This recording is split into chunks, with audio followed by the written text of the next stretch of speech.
Okay, so another record. You guys worked on Delbert McClinton, a couple Delbert McClinton records. Right. We did Giving It Up for Your Love. Which is a huge thing for Delbert. Yeah, that's the Delbert McClinton song. Like that and Rolling. Did y'all do Roll the Dice? Were y'all involved in that? Or I can't remember. I'd have to.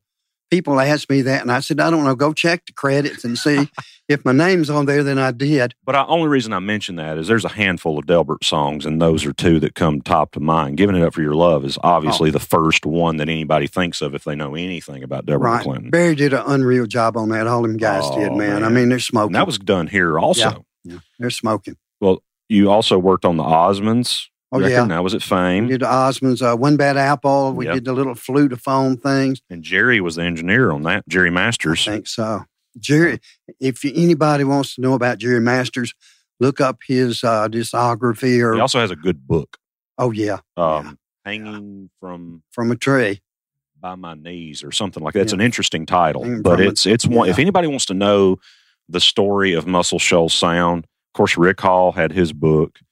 But Norbert Putman and Jerry Masters both have books also. Of course, if you don't know who Norbert Putman is, played bass for Elvis, well, that's enough. I mean, a long list of credits. I think it was Norbert and David, maybe David Spoon or something, that opened for the Beatles way back when. Yeah. Jerry Kerrigan was on drums, and he just passed away just a few months ago. And I hated that. Kerrigan and I had an apartment in Nashville. Because I'd go to Nashville 2-3 times a week. He's a gentleman I never did really know. I think I'd crossed paths with him maybe 2 times. Oh, my goodness gracious. Man, all these guys, and I don't know how far this podcast goes out, but the caliber of musicians that are here, if you can't get a good record out of here, you ain't going to have a good record. No. Nowhere. No.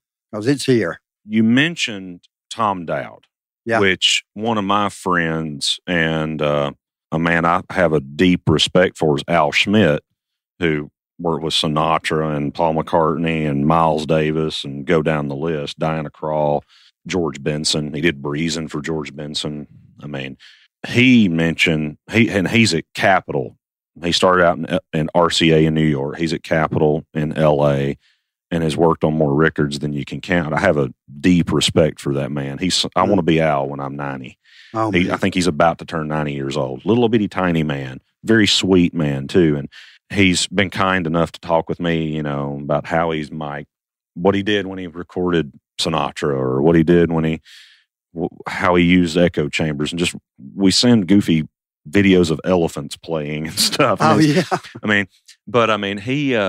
He mentioned Tom Dowd was his mentor. Of course, for those of you that don't know who Tom Dowd is, go down this trail, get on YouTube. There's a documentary on him. And I can't remember the name of it, but there's clips of it on YouTube. Not the whole thing, and there's also he's credited for inventing the fader. He was involved with Spectrasonics audio gear and all that. He was at Atlantic Studios in New York. There's some videos on YouTube where he's talking about Criteria in Miami, where one of the rooms was designed after Atlantic and based on the same. Not the same treatment of the room, but the same square footage and the same design of the room. And he was also in the nuclear physicist. He was involved in the Manhattan Project. I mean, and again, if you don't know what the Manhattan Project is, use the power of Google. He was brilliant. Just brilliant. Absolute utter genius. Like that's an understatement. Those guys at Atlantic, you had Tom, you had Jerry Wexler, Arif Mardin. That's one guy I was going to ask you about. Did you play on that record at the original Muscle Shoals sound? The 3614 Jackson Highway? It was Glass Onion. I remember working with Arif, but I can't remember. Well, you guys worked together a lot, didn't you? We did. Okay, so, and the reason I ask this is maybe a month before Jimmy Johnson, Swamper, guitar player, producer, studio owner, engineer. He's on, I can't remember what episode numbers he is on this podcast, but had a really good interview with him. And Muscle Shoals sound, guitar player. Play with Aretha Franklin on a lot of Aretha stuff. Oh, yeah. But anyway, we sat and listened. He made mention of Arif Mardin. And much to me not knowing anything about who this guy was, had never heard his name, but obviously had heard his work. He's like, come here. Come in my office. Let's sit down. I've got a record I want to play. He said, this is my most favorite thing. And he said, this was just a moment for me that I'm sitting there in this guy's office and I realize what moment I'm in while I'm in it. And he's gone maybe less than 2 months after this. So I am immensely grateful for that moment. Wow. And we sit there and we listen to Arif Mardin, Glass Onion, which is an instrumental record. They recorded the basic tracks at the original Muscle Shoals sound at 3614 Jackson Highway it was in the 60s, obviously. And he said he went to Atlantic and cut strings and horns in Atlantic. Mm-hmm. And those are some of the best horns and strings I've ever heard, especially the strings, because in that era, recordings were really kind of bad, in my opinion, to have those really just piercing your eardrum, bright strings. It's a little annoying to me. I know it was a style, but it just annoys me. Mm. But they weren't like that. They were beautiful. And this whole record, forgive me, the guitar player, he wrote Cover Me. Oh man, I'll think, what is his name? I can't remember. Oh no, I want to make mention of him. I'll think of it in a minute. But anyway, he's playing guitar on it as well. Mm. And we sat and we listened to this whole record. And I had never heard this guy's name. He gave me a CD of it, and I don't even know if it's pressed anymore, but it's like this hidden gem of, oh, wow, this thing exists. And I didn't even know it existed. And I'm sitting here, and he's telling me that he was the most proud of that of any project he'd ever worked on. Wow. And he wanted me to sit there. And the whole time we're listening, he's like, that's me on guitar. That's Roger on drums. And that's Barry. And that's, that was really cool. So I didn't want to talk too much and just get long-winded. But that opened so much of my eyes to what was happening once I discovered, because of Jimmy Johnson, right, who Arif Mardin was. I'm like, oh, okay. So you connect him and Jerry Wexler and Tom Dowd, all three of those guys. Those guys were amazing. I love working with them. So what was working with any three or all three of those guys like? They knew what they wanted. And to them, they had the best musicians that they could get. That's one thing. But they knew how to tweak EQs and so forth, and they didn't use a lot of EQs and all. They knew what kind of sound they wanted at the finish of the product. And that's, to me, that was real big. You can play the record, but then when they do the finishing touches, like a Jerry Masters, which is a genius in my opinion. Yes. He knew how to That's get an understatement. He knew how to get that Barry sound precise with whatever I played, to get that sound to where it fit in there, that it was real funky, it was real tight, it was punchy. And without your real good engineers, man, you sort of dead in the water to me. Eddie Hinton, sorry. That's who I was thinking of on guitar. Eddie Hinton. Sorry, it just... Yeah, we did. I had a brain fart there for a minute. Extremely dangerous with Eddie. Yeah. Oh, wow. Okay. Yeah, we did that project with Eddie. He is an unsung hero that people here in the Shoals are very adamant that he gets credit, because he's not someone that's outside of the Shoals talked about as much. Right. But holy cow, what an incredible talent. Eddie was incredible. He's a little different, I might say. But, Eddie was Eddie. Arif Mardin was more of an arranger, going back to him. Yeah, he so was. That record, I know it's on like Tidal, I think you can, and Spotify and stuff like that. You can stream it. I'm not sure if you can purchase it now. I don't know if it's for sale anymore. But anyway, everybody go listen to that record, because holy cow, this is one of those where everybody really played. They kind of showed out a little. Yeah. It's like, it's instrumental, so there's no vocal to be in the way of. I think there's like a background vocal here and there peppered in and out. Yeah, check that out. Moving on from that, I know I got long-winded and spent a lot of time on that, but that's one of those records that's you never hear talked about. Right. And once I discovered Arif Mardin, I'm like, holy cow, start looking down the credits of what this guy's done.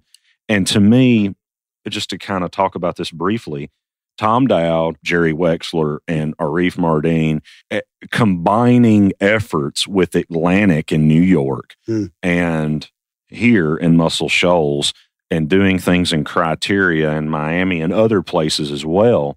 And you have all of that culminating together to become what everything has become.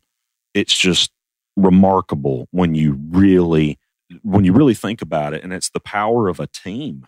Right, exactly. I mean, it really is. I mean, exactly. And each one of these guys, all of you guys individually, are amazing at what you've done. But when you combine efforts, you got hit records. Well, you got more than hit records. You're changing the world. Yeah. Really. I mean, I know that sounds cheesy. That's not an overstatement at all. I mean, it literally changed the course of human history. Without the same guys playing these records, I don't know if you could ever get that same thing back again. Mm-hmm. I don't know. No, it's like it's there. It just connected. All the stars aligned in a way. And it's still doing that. That's the weird thing. From my perspective, I see that still happening. It's different people, but it's still happening. That's exciting. It's not dying off. If anything, it's probably more so than it's ever been. That was a good era back then. I mean, I'm working on some stuff that's like, if this can just get out to the world, holy cow, this is amazing. I mean, and I'm not saying that bragging, I'm saying that I'm one guy in this town. There's several people that do what I do, and I'm seeing that much just by myself. Moving on from that, you worked with Levon Helm. Did, yeah.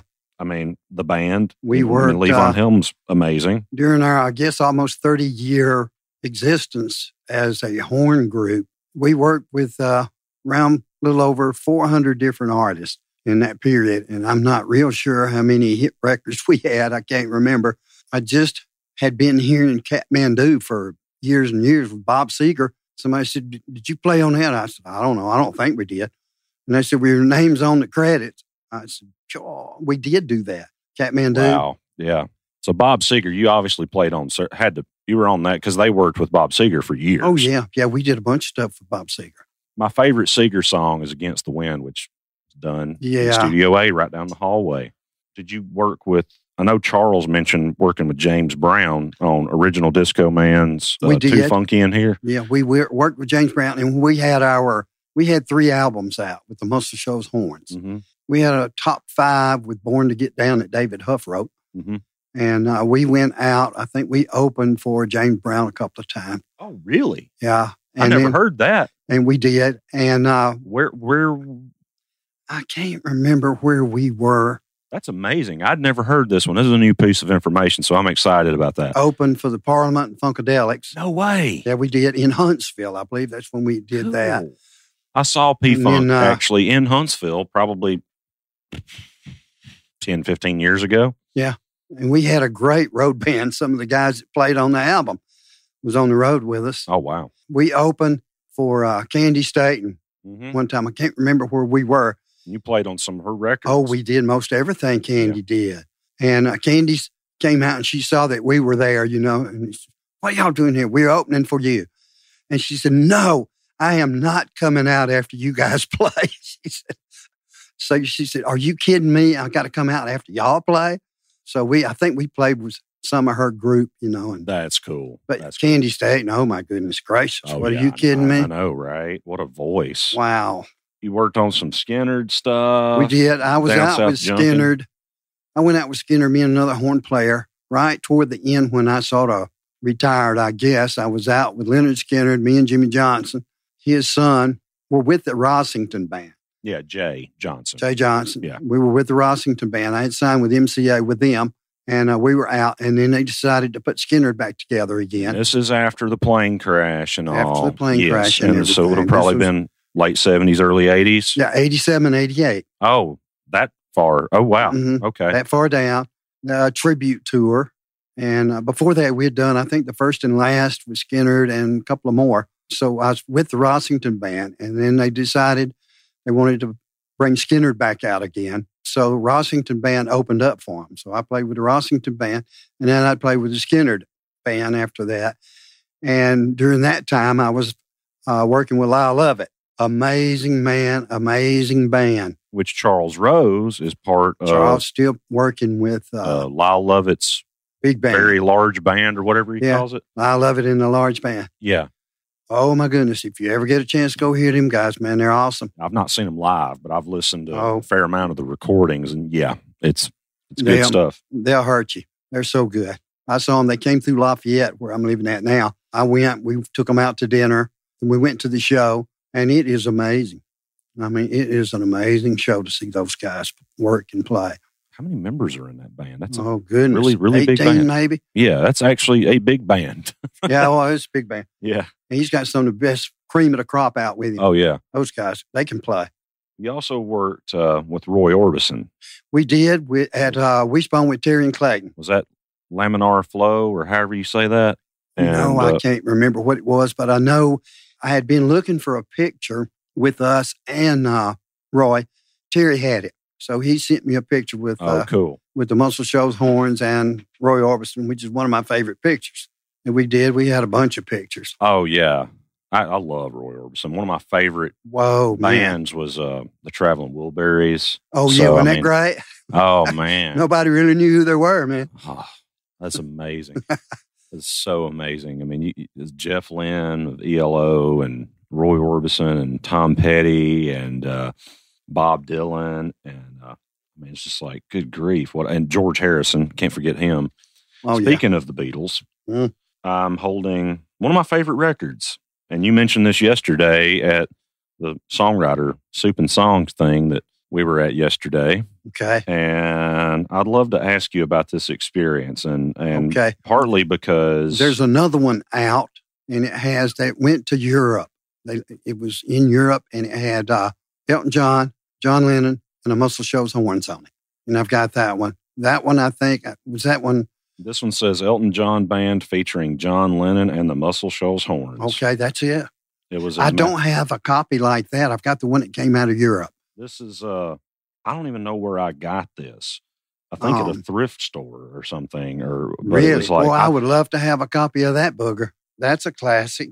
Was that released in the States? Probably. I'm looking. It says 1974 Madison Square Garden, New York. Yep. I'm not seeing where it was pressed, but anyway. Oh yeah, this record was done. Was it on Thanksgiving Day? It was. And I'm asking this. Charles Rose spoke some about this, about the experience, about the rehearsal, and before the show happened, and the performances on the B side with the horns. It's Take Me to the Pilot, and I think Whatever Gets You Through the Night. Right. Was with John Lennon, Lucy in the Sky with Diamonds, and I Saw Her Standing There. Mm-hmm. And this is an amazing, amazing recording. I think I'll always remember that, Grant. That was done in 1974, Madison Square Garden. It was the last live show that John Lennon did before he got shot. Yes, and of course, John died in 1980. Yeah. Tell us a little bit about that. That was an experience. I think Elton and him had a bet going. They were, real close, of course. And John lost the bet. So Elton said, well, you got to do the show with me on Thanksgiving in Madison Square Garden. So John came out. We had rehearsed. I sort of got freaked out a little bit, Grant. Well, I guess so. You're out there with Elton John, first of all, which is enough. But then you add John Lennon to the picture.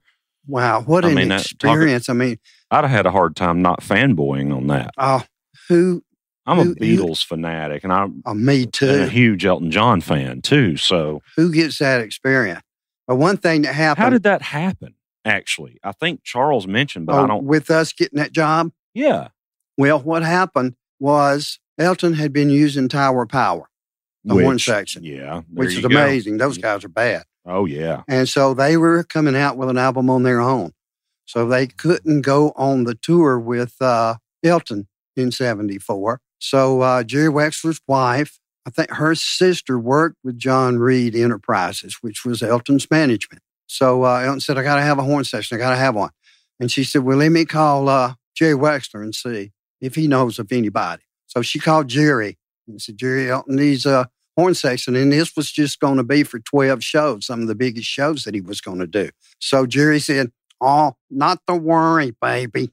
I've got just the one. Let me call Ronnie. So they called down, Jerry called down here, and we were in session, and Harrison went to answer the phone. I think I was overdubbing on something. You remember what session it was you were in? I don't. And so Harrison came back, and I said, who was that, Cap? He said, oh, it's Jerry. He said, something about Elton John. He said, I told him we were busy. I said, fool, you better go back and call him back. So, but that's the world we live in. It's like, you're in the middle of it, and you're you're in the song you're working on in the moment. Right. But we got the job and we worked out all the finances and everything. And he flew us to L.A. for the rehearsal. We rehearsed, I think, a week. We got there and it was about 3:00 in the afternoon. We got to Universal City where we were rehearsing. And we met Elton and them. They were just finishing up on their, first rehearsal for the day. They rehearsed twice a day. And we met Elton and all. He said, will you guys be ready in about 3 or 4 days to rehearse with us? And we'd done our homework. We said, well, when's the next rehearsal? He said, 7:00. We looked at each other and said, we'll be ready. Charles had already done. We found out what songs he wanted us to do. And Chucky, he done got the scores ready, man. They were written out. We were ready. And so we did the rehearsal. We played about 5 or 6 songs. And Elton came running over off the piano. He said, stop. I said, stop. And we thought we was fired. We looked at each other. Oh, man, this didn't last too long. And he said, I want y'all on the whole tour. And we did 52 cities, I think, Europe and Hawaii and Canada and all of that. And we worked out our schedule and the price and everything. And so we traveled within 3.5 months. And we told them we didn't want to lose any sessions. I think during that whole 3.5 month period of time that we were out with Elton, we missed one session. We'd fly maybe to Chicago or somewhere and then fly back to wherever the gig was that night. Good grief. We flew on his private 707 with John Lennon flew with us some, Billie Jean King, because Elton was a tennis buff, and a bunch of us. And what a experience. Yeah, one thing that really scared me, first time I'd seen what they call a floating floor. Mm-hmm. We started rehearsing up there for the show, and the floor started bouncing. I could see, my stand, my music and everything was going up and down. I said, man, we have an earthquake. I'm getting out of here. So I took my horn and I started out. I said, come on, guys. And the guy said, well, where are you going? And he said, I think we're having an earthquake. He said, no. He said, this happens a lot. He said, Madison Square Garden is a floating floor. The floor floats and everything built around it. So that was my first experience with that kind of venue, Yeah. Scared but first. I guess so. I mean, if you're not used to that kind of thing, that'll really throw you, especially if you're trying to read a chart. We were rednecks from Alabama. What do we know about all that technology? Well, did you get much of a chance to talk with Elton or with John? We did. What was that like? Conversations with him.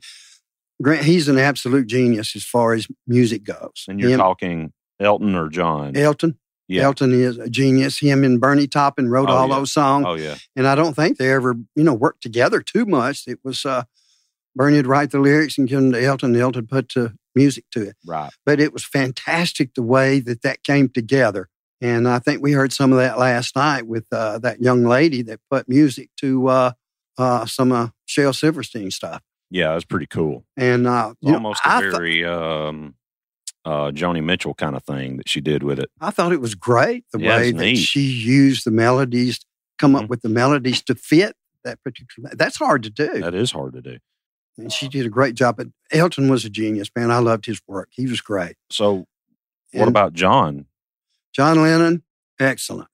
People say he had, things, but with us, he was perfect. We had good talks with him. And he told us a lot of stuff, about the Beatles and everything. He was a great guy, just down to earth, in my opinion.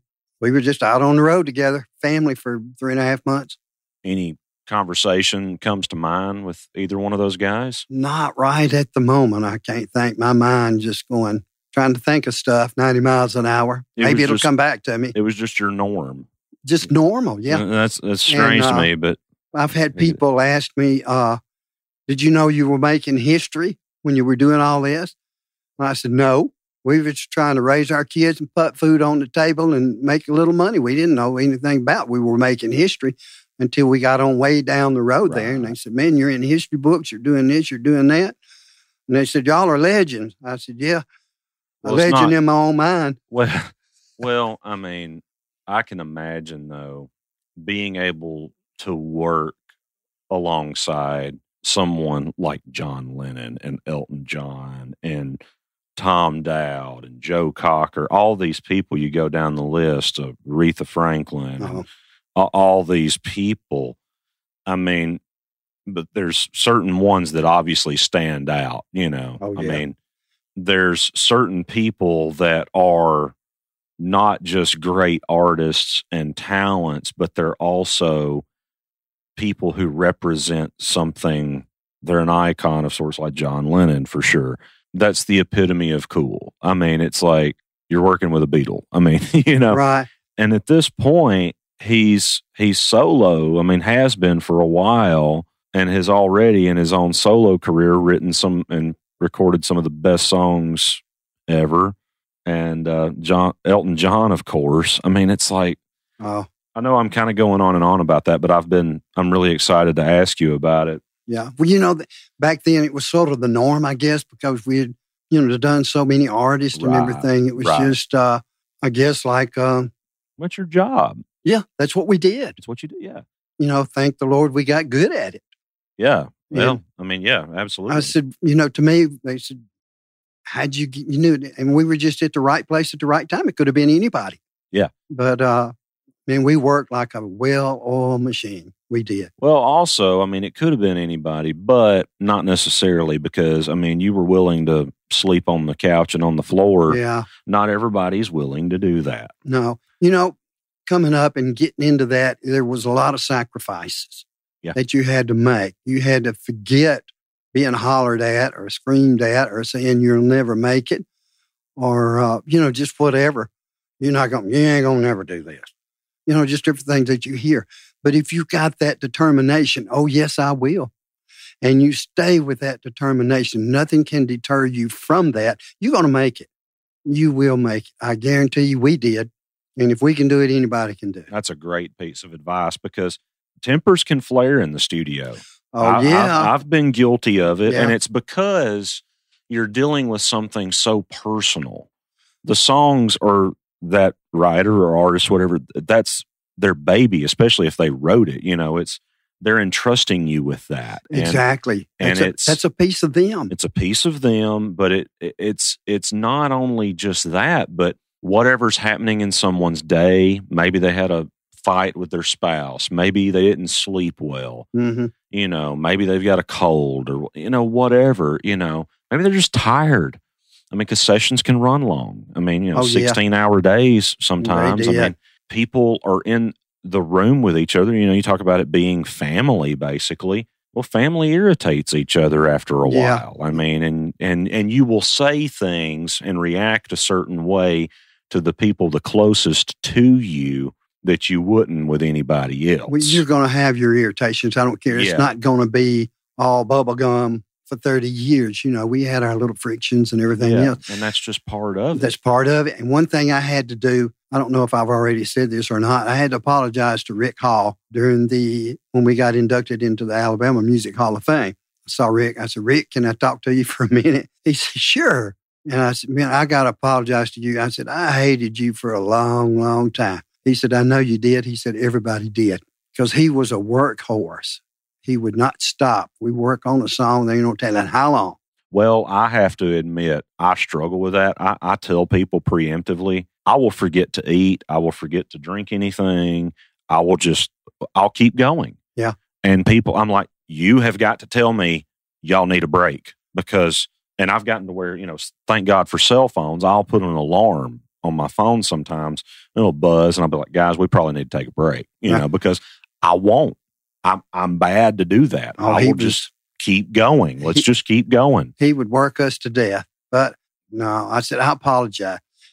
He said, look at you now. He said, everybody I work with, all the musicians I work with, he said, look at them. They've gone on to do bigger and better things. And, you know, with Rick, we got a college education that doesn't exist. Mm-hmm.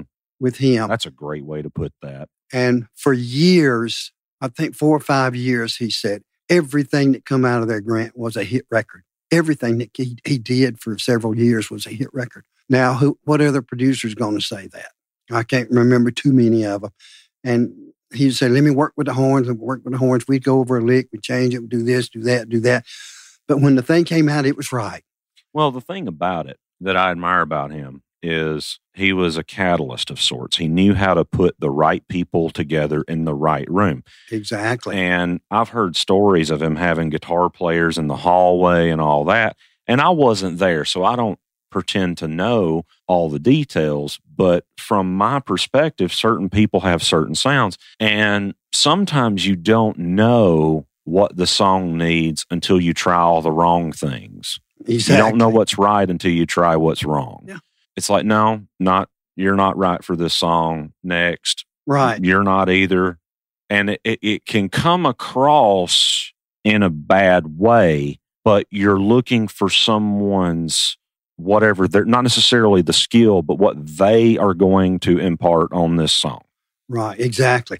And only that person can do it. And sometimes you don't know until they do it. And then you hear it and you're like, oh, like case in point, on Eddie Martin's record, I just finished mixing that. That's going to mastering. And we've been working on this thing for almost 7 months, off and on.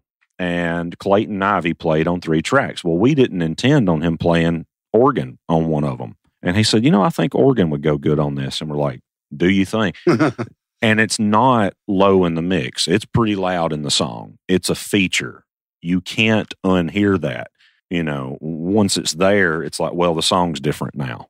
It's like that made the song. That was what you can't, the song's not the same song without it anymore at this point. And we didn't hear that. He did. Mm-hmm. So it's kind of, one of the things Rick was great at was putting the right people together. Exactly. And letting you guys do what you do. And sometimes he would call in somebody else, and when you're doing studio work, you're not per se the only person that he's going to use, even though you're part of the group. Right. And it's easy to let it get personal. It is. But it's not. Usually. No. 9 times out of 10 or more, it's not. We learned that. And I think at first we got a little intimidated by him bringing in some other folks, to do stuff. Well, you're scared because you got to eat. You got to make money. Right. I mean, it's like, oh no, where's my gig going? But after that, you hear the finished product and say, Rick, you're right, man, because they could do it and we couldn't. And, we didn't think too much about it.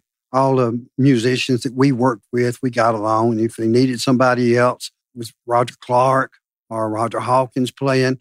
Either one, nobody got offended because the other one was playing and they wanted to play it. That's just part of being a studio musician, Right. Well, I mean, the thing is that starting out, it's like, oh man, I wanted to do that. It's bigger than the individual. It's about what makes, first of all, we're in the service industry. I mean, it's kind of like mowing grass, I've used that analogy a lot and I've heard a lot of other people. It's like, you mow the guy's grass, you're doing right. You're serving that person, and you're serving the song, you're serving the artist and the band and the songwriter, and producer is a term that's thrown around a lot, with people making beats and things like that now, which there is an element to that. But to me, a producer is an overused term now. To me, that is a person who has vision. For a song, for an artist or a band or a project as a whole. And without vision, I don't know I don't feel like you can call yourself a producer. No. Most of the great producers that I know would sort of sit back and let the musician in the studio use his creativity to come up with something. And then a great producer would change that. Like you said, a visionary. If he wanted to change that, he would. But a great producer like Jerry, Reeve, and Tom, they would sort of sit back and see, let's see what you guys can come up with. And they'd be on the floor and they'd say, oh, okay, or I like that, or something, let's incorporate that. And one lick that they might change the whole context of the song to where, and then the song might change totally. But but it was a conglomeration of everybody doing what they knew to do to come up with their creativity and use what they knew to do. Exactly. So, I mean, something as simple as somebody could do a little lick on the guitar or the piano or whatever. Well, now maybe the vocalist is like, well, I think that's the melody of the song, so I'm going to sing that. Just like Dwayne Allman with Hey Jude. Exactly. If Dwayne hadn't have been there, there wouldn't have been a Hey Jude. Exactly. Again, that's just stars aligning or whatever you want to say. You could get all cosmic about it, but it's the right people being at the right place at the right time. That's why I come up here to drink some more water. That's what they say, that everything's in the water. I don't know if I'd drink that water. Yeah, no, not now. Not right now. It's been raining a lot anyway. It's real muddy, so. Fish don't even swim in it. No, sideways. Yeah. But anyway, okay, so I want to make sure, is there a favorite project or two that maybe we've not talked about, or something you want to talk about a little more, or anything you feel like we've not talked about that you would like to talk about? I think we've covered quite a bit. One of my favorites is, the thing that we did with Elton and Joe Cocker, and another one was Liza Minnelli. Oh, I didn't know you worked with her. Yeah, we worked with Liza Minnelli. Where did you guys do that? At Fame. Liza Minnelli was at Fame? Liza Minnelli was at Fame. How did I not know this? Oh, she was. And I can't remember the name of it. That's Judy Garland's daughter, in case people don't know. I know exactly who Liza Minnelli. Yeah. How did I not know this? I don't know. It was way back when. And that was one of my favorite albums. It was different. Well, yeah. Because of her style and everything. One thing I can say that the horn section did, we could play different styles at any time. We had to learn to do that. We played with Cannonball Adderley. That's amazing. We worked with Boots Randolph, believe it or not. Oh, wow, yeah. We did an album with him, and Boots came in. Boots Randolph. In Nashville. Yakety Sax, was that? We didn't do that one. But but that's the guy, right? Boots Randolph, Yakety Sax. He did a lot of that stuff. He did all that Brenda Lee stuff, rocking around the mulberry bush or whatever it was, Christmas tree. Mulberry bush. Did a session with him. He walked in, and we said, man, Boots. And he said, I know you got some horn licks you want to do. He said, no, I don't. He said, I ain't telling you guys nothing. He said, y'all go ahead and put down the horns in these places. He said, and I'm going to play around you. And that's what he did. Wow, that made us feel good. I said, you kidding me? I guess so, as a saxophone player. Oh, Lord, is he bad or what? Well, he's the guy. Oh, yeah. I mean, that's the saxophone song. We were in Nashville cutting. I think it might have been his thing. We went down to Printer's Alley when he had the club down there. Mm-hmm. And there was an old guy that came in there, and he was sort of heckling Boots a little bit, He wanted to sit in. But Boots, was playing the country music stuff, nothing real hard, sort of simple, spicy. And the guy said he wanted to sit in, so he came up and sat in. This guy started playing a lot of jazz and everything. I said, uh-oh, they don't know how he plays. And Boots said, all right, guys, let's do this and that. Boots started playing jazz. He wore that guy out. That guy put his horn up and sat down. Oh, wow. And I was amazed, and they want to try to pick on people sometime like that. One thing I did want to mention that I just now thought of, Crazy Chester Records, Andreas Werner. You guys did a record with him, right? We've worked with Andreas. We did J.C. Caran. Yes. With him, and I come up, and I think I played at Jimmy Nuts, and then I went to Nashville and did another couple of songs with her. Oh, my goodness gracious. What a singer. Oh, yeah. Matter of fact, I was supposed to work with her next Thursday, and I already booked. I work with her. Her and I do a duo or a trio. We've been doing Jazz Fest this year with a big band. Oh, when J.C. Caran. I've never been. Oh, I'm playing it twice. I'll be down there. When is Jazz Fest? I think April and part of May. I need to try to get down there because I've never been, and I love jazz. Working with J.C. Caran she's got down a great there. voice. And I'm working with Greg Martinez. Greg's an incredible artist. Look him up online. Sort of bald-headed. He says, he gets a haircut every week and all kind of stuff. But an amazing artist. We have 8 pieces in that group. I've been with them for 2 years. Now, you talk about family. These guys are family. They're a little older. They're not, teenagers. Mm-hmm. And we get along so well. We work together. It's great. We got 3 horns. We got a trombone player out of New Orleans, Claude Salas. He played Bourbon Street and all kind of things. Mm-hmm. Genius. Writes everything. James Spells, trumpet player out of Baton Rouge. Mm-hmm. And then myself out of Lafayette now. I mean, it's just like a glove. We know what each other's going to do. People just come to see what's going to happen. And the band with Greg, Greg's sort of like a Lyle Lovett. He's not intimidated by having fantastic musicians, and he does. Many real artists worth their salt's really not. They know, it's kind of the old adage of you don't want to be the most talented guy in your band, know, kind of. We've seen a lot of artists, though, that don't want to be overridden. Be upstaged or upstaged, anything. All it does is make them sound better. No, but Lyle gets the cream of the crop. He lets everybody play solos and everything. Exactly. So does, Greg and a lot of the artists.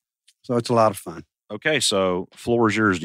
Anything else you want to talk about? I did want to make mention of the stuff that you've done with Andreas Werner. Right. Yeah. We've done some things. And Andreas was instrumental in putting our 3 albums back out again. They were re-released, I think, on CD. Mm-hmm. And I hope they sell.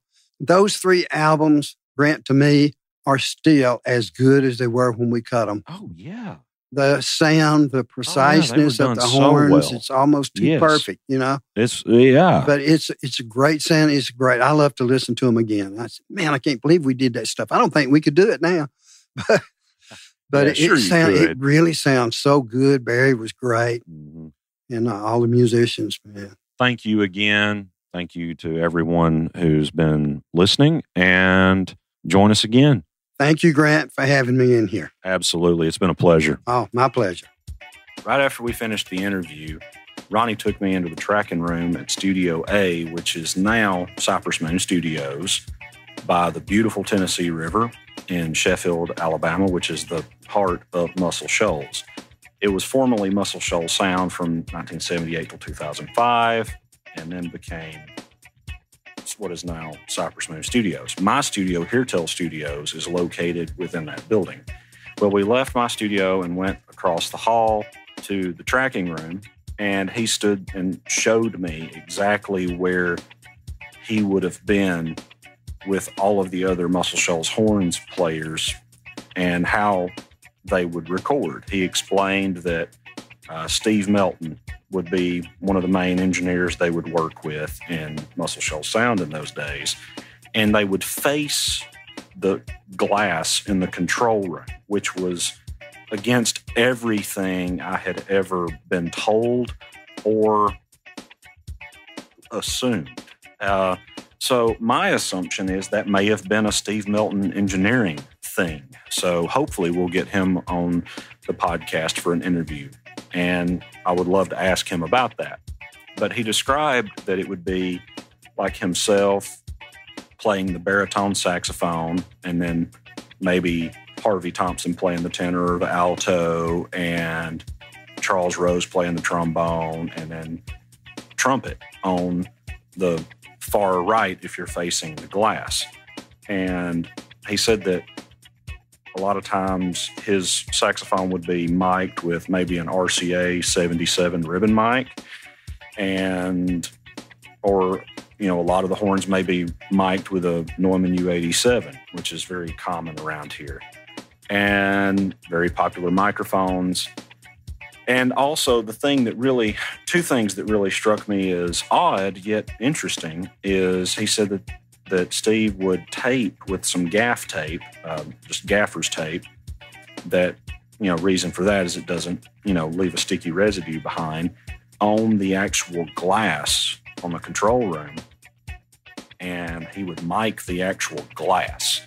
So I guess he was getting the reverberation off of that, the bounce back off of the glass, and recording that. And he would have a stereo pair of maybe large diaphragm condensers, possibly U87s behind the players in the tracking room. The way the floor is, they would be closer to the actual glass. So if they're playing toward the control room, the window, that's bouncing backwards behind them. And the room mics are actually behind the players. So I found that to be really fascinating. That was a really special moment. I so much appreciate him taking the time out of his day to do this interview. Thank you so much to each of you who are listening. I wish Dan would have been here for this interview, being that he is a trumpet player. And that, being a horn player, that's his forte and his thing, which I am not a horn player. I've never figured out how to do that. I stick with guitars and keyboards, and engineering. But anyway, so grateful that he was here to do this interview. I enjoyed it so much, felt like I learned so much. And thank you most of all to each of you who tune in and listen to our podcast. We greatly appreciate it. We hope that you learn something new about Muscle Shoals, about musicianship, about engineering, about life, entrepreneurship, whatever. Hopefully you gained something positive and enjoyed the interview. Please leave us a rating and a review on whatever platform you're listening on, iTunes, Stitcher, SoundCloud, Spotify, YouTube. We're on the social media platforms. If you would please give us a follow and a like and rating and a review there. Please share our content. It helps so much to get the word out. We've been ranking very well across the globe and in the United States, and that's all thanks to you guys. So peace and love. Thanks for listening, and we will see you next time.